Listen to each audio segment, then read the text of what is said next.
As my next guest is working her way into the studio, Adora will be with you in a second. I should mention to folks that they're watching or listening to Blaine's World podcast, and we're heard at least once a week, if not more than that. You can find us on Facebook, LinkedIn, YouTube, Spotify, you name it, you can find us. And as I mentioned that, especially glad to welcoming our second guest, and she is a friend of mine, Adora Winquist. She's founder and CEO of the Soul. I love the name of the company, the Soul Institute for Quantum Living. And before we go any further, Adora, you can wave to all your fans and friends who are watching you. Okay. And that is Adora. And I have to ask you, before I ask you anything else, I love who's your friend in the background? It's a Kuan Yin statue that's been with me since probably early 2000, and I've moved around many different states and many different locations, and she's beautiful. Oh, I just love it. Wow. Thank you. I better not let my wife see this show because she's going to want this as well. That's her kind of thing. I love it. Adora is an internationally recognized healer, teacher, speaker, and aromatherapy pioneer. She's known for establishing one of the first brands to conceive aromatherapy and energy healing on a national scale, evolving it into a world-renowned, award-winning company. She's worked with many individually, globally, many veterans, trauma survivors, hospice and HIV patients, and to men and women looking to empower their best lives. And so the first question I ask Adora, as I typically ask a guest, is as a young woman, you grew up where? I grew up in Schenectady, New York, which is outside of Albany, definitely upstate, not by the city, a bit in the snow belt. Okay. And I spent my first 18 years there. And when you grew up in the snow belt of New York, did you always know you wanted to be into the field of aromatherapy? Well, I'll say this. For much of my youth, particularly in the summer, we had a camp up in the Adirondacks, and I spent a tremendous amount of time out in nature, walking through the woods and playing in the streams, picking flowers, swimming. And I felt much more at home in nature with the trees and the flowers and the water than I did anywhere else. And so it really provided me with so much solace. And then flash forward to a few years later when our family dinner would be over and it would be time to clean up. And I would raise my hand, excuse myself to the restroom, where I would spend probably the next hour or until everything was clean, mixing my mother's expensive perfumes and powders and lotions. And so I think those were my early days as a chemist or mixologist. Did you ever find out you were doing this? No, not until I confessed as an adult. Well, we'll talk about it then for the benefit of folks, including even me, who've heard the term aromatherapy, but they don't know exactly what it is. So, Sure. what is it? So, aromatherapy is the art and science of using pure essential oils, which are the extracts produced from aromatic plants. So, for example, some of your viewers might have seen a small bottle, very expensive, that is used by drop. And each one of those drops in a bottle of pure essential oils is filled with a full range of chemical constituents. And some of those chemical constituents may have an affinity with a certain part of our physical body. Some might be nervine in nature, right? So bringing relaxation to the nervous system. Some might be an anti-inflammatory from their chemical constituents. So excellent for not only relaxation, but things like muscular discomfort or even headaches and other aspects of nervous tension. So each one of those drops is filled with a range of chemical constituents, especially consider the rose, right? Such a beautiful, beautiful flower, highly esteemed, incredibly coveted. But each drop of rose essential oil can have up to 300 different chemical constituents, which makes it just impossible to replicate in a lab.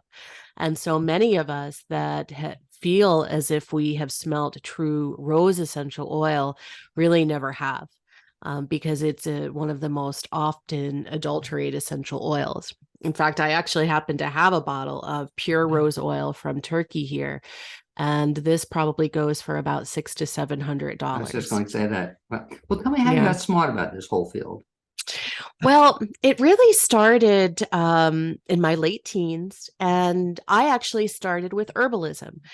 I was 18 and I was living away from home, and every year I would get bronchitis brought about from allergies. In fact, as a child, I was rather sickly, and I would spend a couple of weeks in bed every year because I had such a brutal a cough from the bronchitis.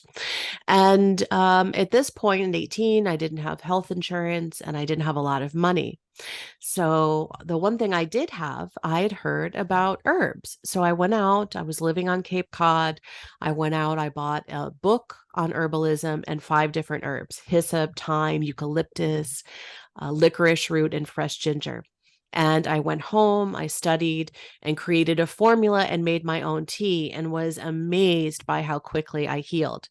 In fact, that recipe, I've had so many people ask me through the years. It's actually in my first book that came out last year in July with my publisher in the UK. And that book is called Detox, Nourish, Activate: Plant and Vibrational Medicine for Energy, Mood, and Love. I also have that recipe on our blog too. So for your listeners that don't have the book, that want a respiratory formula from herbs, can find that easily. By the way, let me just stop you a second and mention that very nice offer you made. So they said they can find it on your blog, or they can find it on your website as well? Yes. And what is that, if you would? thesoulinstitute.co. Okay, so soulinstitute.co. And that'll get them, if they go there, what will they find aside from that recipe? Oh, so many things. Right now, you can sign up for a wonderful free ebook, 8 Essential Oils for Emotional Resilience. So it will have a profile for 8 essential oils and how you can use them to uplift your emotions. And because of the incredible power of the sense of smell and the connection between our olfactory sense and our brain, but specifically our amygdala and limbic system that regulates so much of our physiology, specifically mood, memory, and emotion, when we have the right essential oils in the right formulation and we inhale them, we can literally transform how we feel in the moment. So the essential oils in this regard really become a tool of empowerment to uplift our emotional well-being and increase our emotional resilience. Now, you mentioned folks can get this recipe by going read the book or going to the website, but do you also sell it as well? The recipe is an herbal formula. So I don't sell any herbs in particular, but it's very easy for folks to go ahead online and purchase the individual herbs and make the tea with the recipe, or even go down to a local store, even here in Asheville, to purchase the herbs as well. But for me, the herbs are what brought me to find the essential oils. Well, I was going to ask you, but finishing up with just the oils. So do you still drink that tea? Do you still make it? I do make it. I do make it. In fact, I was about a couple of weeks ago, I have 2 young girls, and we had a bit of a cold spell going through the house with some coughs, and I was just getting ready to go teach a 4-day retreat at the Art of Living Center in beautiful Boone, North Carolina. And I started to feel a little funkiness in my lungs, and I thought, I have no capacity or bandwidth to get sick. So I whipped up that tea for the family, and of course, like it always has in the past, it works like a champ. So transition then, as you were starting to do, from the herbs, you had started with herbs, into essential oils. When did you discover essential oils? So I discovered essential oils in the mid-90s, and it's very interesting because the first oils that I found, which I thought were pure essential oils, were actually fragrance oils. And this is a really important teaching of discernment in this field, because anyone can put something in a bottle and say it's a pure essential oil because it's an unregulated industry. And so it became a journey for me of not just study, because there are some things that you can only take so far by learning in books, right? So I started with those fragrance oils. Once I found out those were not real essential oils, I found a company that said these are the most pure essential oils. I was really excited. I thought I found the real thing. And come to find out that this too was not the case. So this started what is now a multiple decade career in not only the study of essential oils and aromatherapy, but the practice, the formulation. In fact, now some of the early formulas that I conjured, if you will, have now sold over hundreds and hundreds and hundreds of thousands of bottles all around the world, which is a really interesting experience for a gal who grew up in Schenectady, New York. Go in back a to something small you just said I find very interesting, and that's the idea that so you found this one company and started using their stuff. How do you find out that it wasn't the real thing? And how do other people find this out?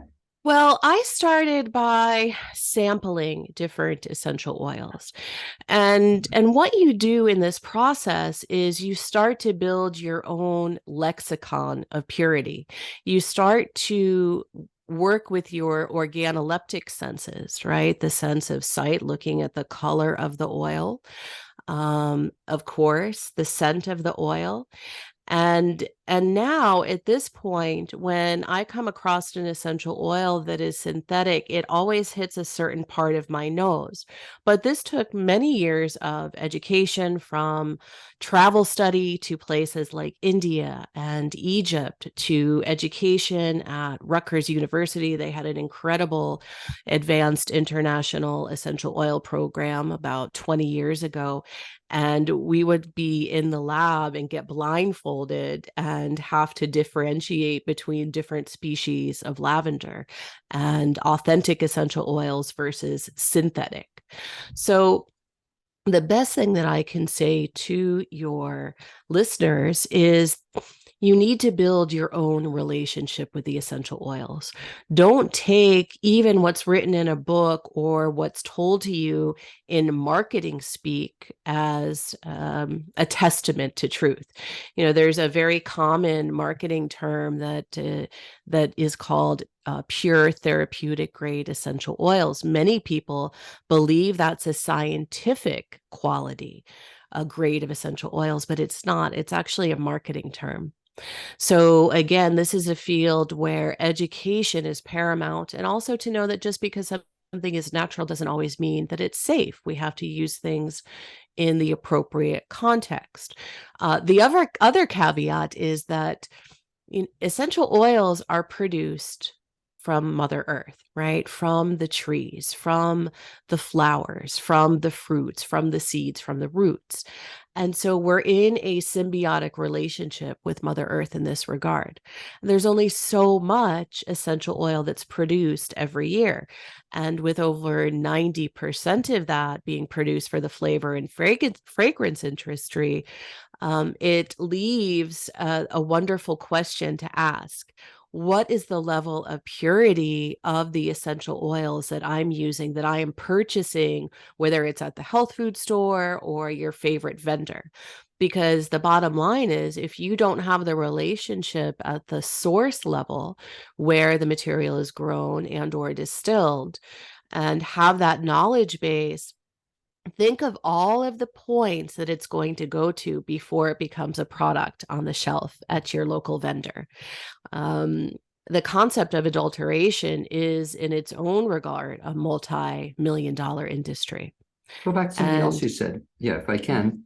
Yes. You also mentioned a term that's thrown out loosely, but you were talking about the term natural, and so people say stuff is natural. And again, the question I have, so how do you know, again, same thing too, somebody can advertise or say wherever they want is natural, but how do you know and differentiate between what is and what isn't? Yes. And so that is really where you have to build your own experiential knowledge base. One of the things that I say when I'm teaching is go out and purchase a very small amount, a sample of lavender essential oil, not lavandin, right? You have to know the Latin name of the essential oil that you want to work with. So lavandula angustifolia would be the Latin name. So go buy 3 to 5 very small amounts. So you're not investing an enormous amount of money, and use your sense of smell. Start to build the muscle of your organoleptic senses so you can begin to discern the quality. There are a few things that replace the power of experience in our lives, right? And that's why wisdom comes with age. For me, I've spent over 25 years professionally in this field, and certainly hundreds and hundreds of thousands of dollars to be able to educate and experience the essential oil so I can determine what is of the highest quality, right? Because for me, for my clients, the quality is a direct correlation to the effect, to the benefit, especially when we're looking at a holistic healing practice using the essential oils for more than just an allopathic need, or maybe I have a headache. But no, we're really looking to these as spirit medicine, because each drop contains not only the full gamut of the chemical constituents, but also the vibrational patterning, the quintessence, the energetic imprint of the plant. Talk about getting smarter about this whole topic. So there are a bunch of ways. One way, for example, they can contact you, or they can let's start with the Soul Institute for Quantum Living. What will people find there? Great. So, right at the very top, you can sign up for that free ebook that's going to have a wealth of information on those 8 essential oils for emotional resilience. You can also find so much more information and education on our blog. And that's free. So, how to search for essential oils, how to blend them safely. I also contribute to a number of media outlets and contribute from the aspect of essential oils, of meditation, of vibrational medicine. And you can find a lot of that through our press page on the website. And in addition to that, I welcome all of your listeners to join our quantum community. Our quantum community is an invitation to all seekers, wherever you are on your path of awakening and self-mastery, wherever you are in the world. And you can join either from a capacity of free membership to different membership tiers.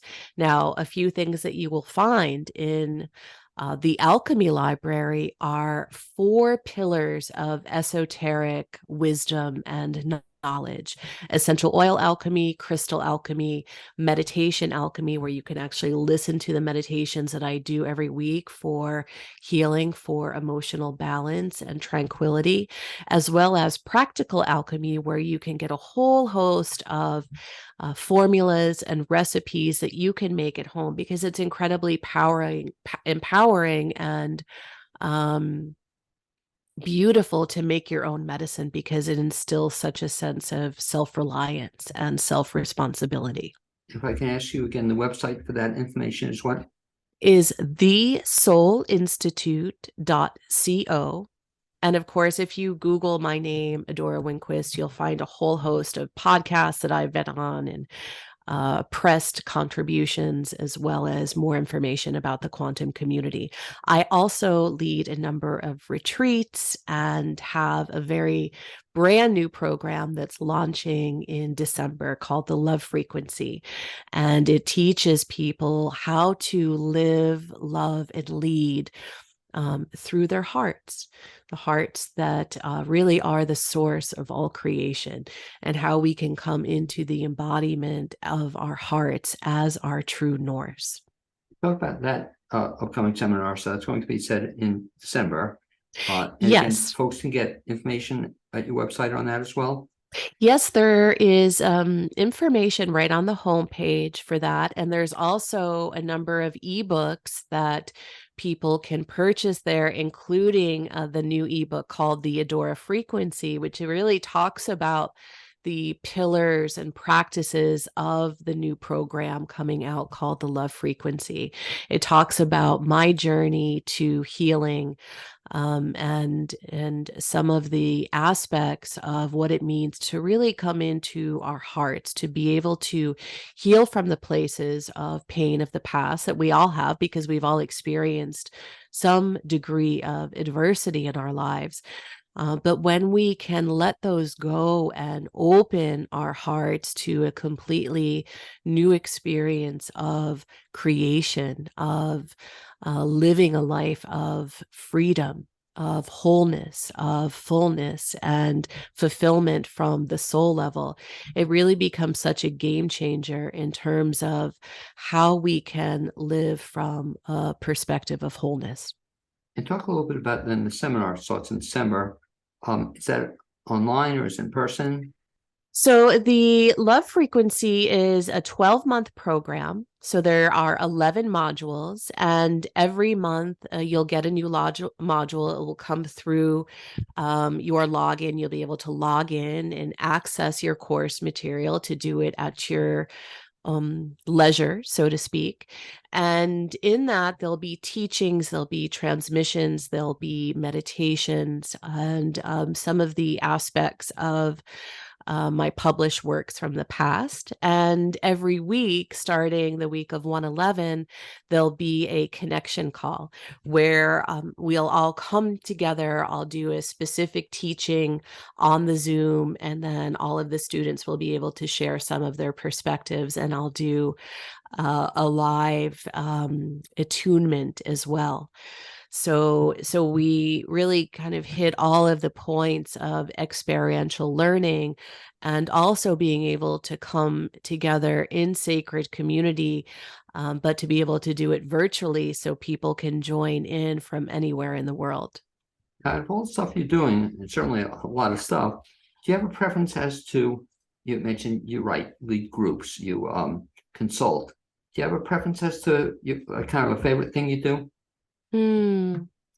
I love writing. In fact, I'm teaching a journaling 101 course in the first week of December. And it reminds me that ever since I was little, I've written in books. In fact, I had given my daughter my first journal that I found from fourth grade. And, this very sassy younger version of myself who had comments about my teacher from Catholic school and was just beginning to be curious about boys, not sure if I really liked them or hated them. um, but flash forward to this age in my life, I have so many journals, and those journals became part of the foundation for the DNA book, because I was able to go through over 20 years of client writings, formulas that I've created, feedback from clients through the years from all over the world, travels, and of course, my own insights from my own healing journey. And so, what an incredible opportunity we have to memorialize those aspects of our life that come through building wisdom, the building new levels of awareness, because we forget about those in the moment, right? Sometimes we become complacent and we think, well, this is just the way my life is. But when we do an over the shoulder moment and we can look back at the incredible journey that we've traversed in our lives, to see how much we've grown and changed and healed, and so many contributions that we've made to the world around us that we forget about. When we can go back and look at those, it's incredibly empowering. And it becomes a way in writing that we can document, we can document our inspirations, our ideals, our ideas, and we can also dream our desires into existence. Because the truth is, our brain can't differentiate between imagined experience and actual experience. So, spending more time imagining the outcomes and dreams and desires that are held within our soul, and then putting pen to paper to bring them into material form is a powerful practice that I think if more of us spent time doing that, our lives would very much begin to embody the change that we wish to see, that we wish to become for ourselves. When I go back and I look at some of the things that I've written at the beginning of last year, and I say, my gosh, these experiences have materialized in my life. What a miracle this is, right? But we forget about the journey sometimes because we're always either looking ahead or we're looking maybe further back beyond those moments. But when we can really start to put pen to paper, I think it's a game changer in our personal development practice. In terms of putting your ideas and thoughts on paper, let me just go back to the book you had mentioned too, and I think that's the book Detox, Nourish, Activate, right? And Yes. the subtitle Plant and Vibrational Medicine for Energy, Mood, and Love. That you co-authored with somebody else or a couple people?